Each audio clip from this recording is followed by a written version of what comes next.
কুমিল্লা ৪ আসন থেকে নির্বাচিত মাননীয় সংসদ সদস্য জনাব আবুল হাসনাত, আপনি একটি সম্পূরক প্রশ্ন করতে পারুন দয়া করে। ধন্যবাদ মাননীয় স্পিকার। সালাউদ্দিন সাহেবকে প্রশ্ন করলে আবার কখন নোটিশ দেওয়ার কথা বলে ফেলেন, তো সেই বিষয়টা নিয়ে সবসময় আমরা একটু সংকোচে থাকি। তো আমরা পুলিশ সংস্কার নিয়ে কথা বলছি, পুলিশের সুশৃঙ্খলা নিয়ে কথা বলছি।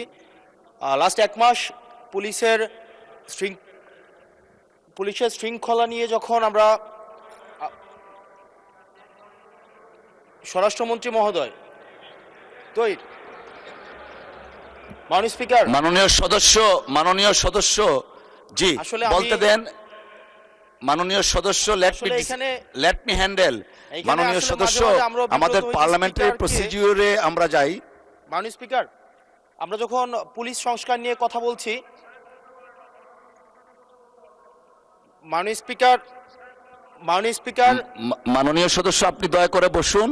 আমরা আশা করছি পরবর্তীতে আমরা সকল সদস্যগণ সংসদীয় যে নর্ম আছে, প্র্যাকটিস আছে, সেটা মেনে চলবো। Thank you. Yes, thank you মাননীয় স্পিকার।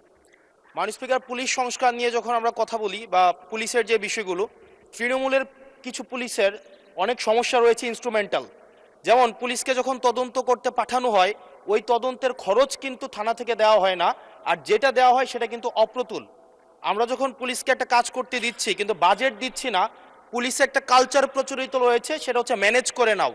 এই ম্যানেজ করতে গিয়ে দেখা যায় পুলিশ দুর্নীতির বিভিন্ন কাজে তারা কনভেনশনালি জড়িয়ে পড়ে।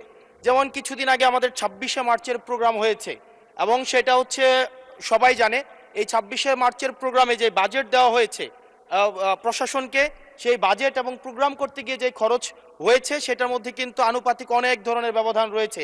তখন যে কাজটা করতে হয়, পুলিশ ব্যবসায়ী থেকে, তারপর হচ্ছে তার এলাকার বিভিন্ন প্রতিষ্ঠিত মানুষ থেকে কিন্তু অর্থ উঠাতে হয়। আমার মাননীয় স্বরাষ্ট্রমন্ত্রীর কাছে প্রশ্নটি হচ্ছে, এই যে পুলিশের যথাযথ বাজেট দেওয়া হবে কিনা, যাতে করে তাদের যে রুটিন ডেইলি অ্যাক্টিভিটিগুলো রয়েছে সেই ডেইলি অ্যাক্টিভিটিগুলো যথাযথভাবে তারা পরিচালনা করতে পারে, এবং তাদেরকে যেন ম্যানেজ করে নাও কালচারে যেন না যেতে হয়, এবং কোনো ধরনের দুর্নীতিতে যেন তাদেরকে যুক্ত না হতে হয়। ধন্যবাদ। আর আরেকটা বিষয়, যদি সম্বোধন করার ক্ষেত্রে যদি ভুল হয়ে থাকে সেটা আমি অ্যাকনোলেজ করছি, কারণ আমার এই সংসদে আমি আসছি, আমার 27.5 বছর বয়স। সেখানে মাননীয় স্বরাষ্ট্রমন্ত্রী যখন সংসদে এসেছেন 1991 সালে, আর আমি জন্ম হয়েছি 1998 সালে। তো সেই জায়গাতে যদি কনভেনশনাল যে ভুল আছে, আমরা সেগুলো সংশোধন করতেও রাজি। আমাদের যখনই আমাদেরকে নোটিশ করবেন আমরা সেটাকে সংশোধন করে নেব। ধন্যবাদ। ধন্যবাদ মাননীয় সদস্য। We are learning every day. ধন্যবাদ। মাননীয় মন্ত্রী। মাননীয় স্পিকার, আপনাকে ধন্যবাদ।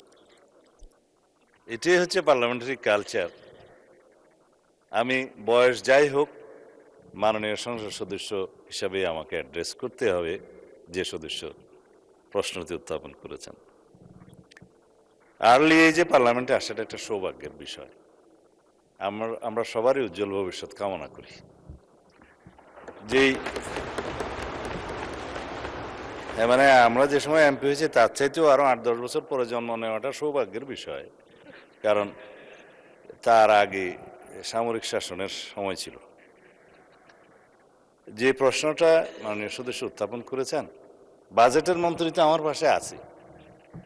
এখন আমরা অনুরোধ করব পুলিশ বাহিনীকে আরো বেশি কর্মক্ষম করা এবং দুর্নীতিমুক্ত রাখার জন্য যথাযথ বাজেট তিনি দেবেন, এবং সেই বিষয়ে আমরা আগামী বাজেট অধিবেশনে পুলিশের বাজেট বৃদ্ধির জন্য আমি একটা প্রস্তাব মাননীয় অর্থমন্ত্রীর কাছে, মাননীয় প্রধানমন্ত্রীর মাধ্যমে করে রাখছি।